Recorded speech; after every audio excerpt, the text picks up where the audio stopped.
Well, because COVID has become the focus, people with heart disease, people with cancer, hypertension, and various things that are critical are choosing not to come in based on fear.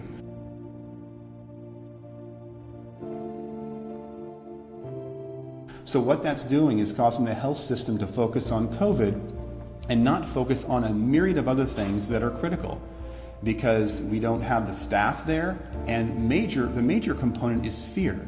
People are saying, I don't want to go get seen by my doctor. What if I get the COVID? So there is a lot of secondary effects to COVID that aren't being talked about. And so we'd like to kind of look at how we responded as a nation and why we responded. Our first initial response 2 months ago was a little bit of fear. We decided to shut down travel to and from China. These are good ideas when you don't have any facts. We decided to keep people at home and isolate them. Even though everything we've studied about quarantine, typically you quarantine the sick. When someone has measles, you quarantine them. We've never seen where we quarantine the healthy, where you take those without disease and without symptoms and lock them in your home. So some of these things, from what we've studied from immunology and microbiology, aren't really meshing with what we know as people of scientific minds that read this stuff every day. So that's kind of how we started. We don't know what's going on. We see this new virus. How should we respond? So we did that initially. And over the last couple months, we've gained a lot of data.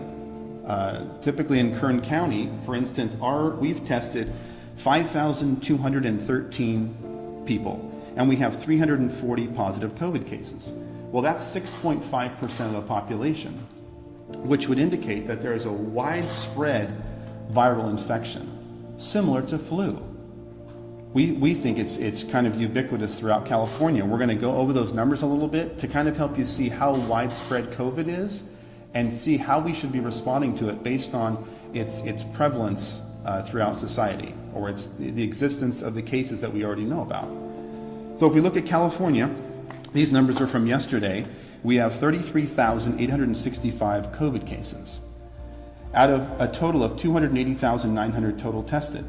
That's 12% of Californians were positive for COVID. So as you guys know, the initial models were woefully inaccurate. They predicted millions of cases of death, not of prevalence or incidence, but death. That is not materializing. What is materializing in the state of California is 12% positives. Well, if we have 39.5 million people.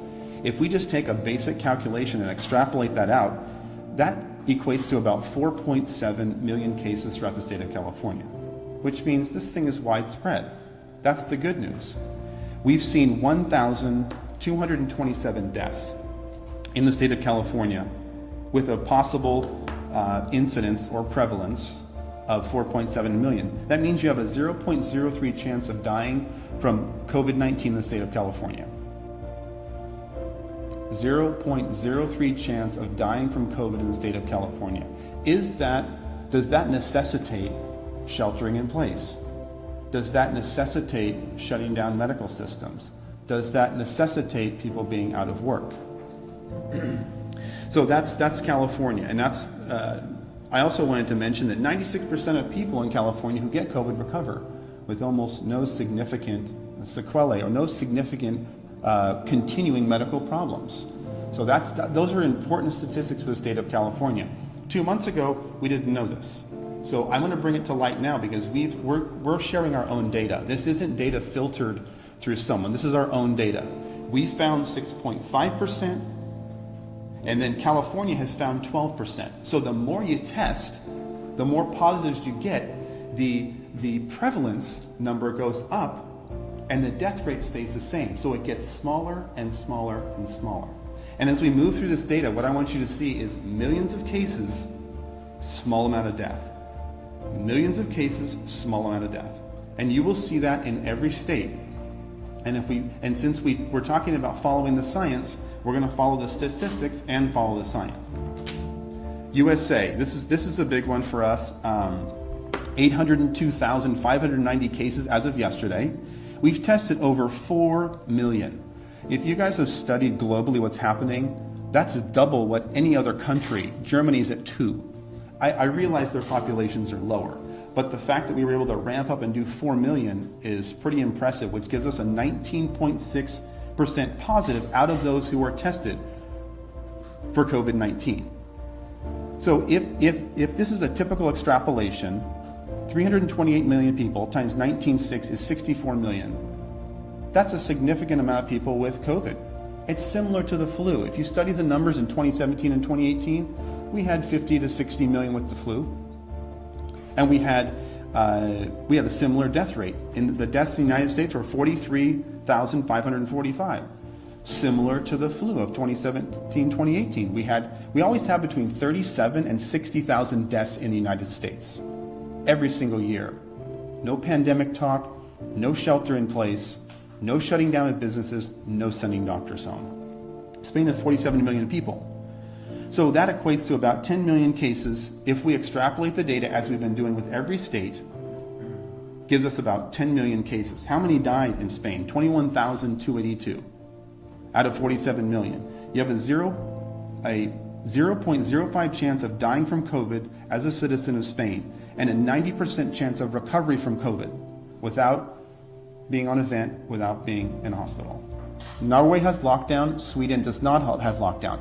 What happened in those two countries? Are they vastly different? Did Sweden have a massive outbreak of cases? Did Norway have nothing? Let's look at the numbers. Sweden has 15,322 cases of COVID. They did 74,600 tests, which is 21%, similar to the other countries, 21% of all those tested came out positive for COVID. What's the population of Sweden? About 10.4 million. So if we extrapolate out the data, about 2 million cases of COVID in Sweden. They did a little bit of social distancing. They would wear masks and separate. They went to schools, stores were open. They were almost about their normal daily life with a little bit of social distancing. They had how many deaths? 1,765. California's had 1,220 with isolation. No isolation, 1,765. We have more people. What I'm getting at is millions of cases, very small death. Millions of cases, very small death. This is what we're seeing everywhere. Norway, its next door neighbor. This is where I come from. These are two Scandinavian nations. We can compare them as they are similar. Let's look at the data. Norway, 7,191 cases of COVID. Total COVID tests, 145,279. So they came up with 4.9% of all COVID tests were positive in Norway. Population of Norway, 5.4 million. So if we extrapolate the data as we've been doing, which is the best we can do at this point, they have about 1.3 million cases. Now their deaths as a total number were 182, fairly small, but statistically insignificant from 1,700, you realize. Millions of cases, small amount of deaths. 1,700, 100, these are statistically insignificant. So you have a 0.003 chance of death as a citizen of Norway and a 97% recovery. Their numbers are a little bit better. Does it necessitate shutdown, loss of jobs, destruction of the oil company, furloughing doctors? That's the question I have for you.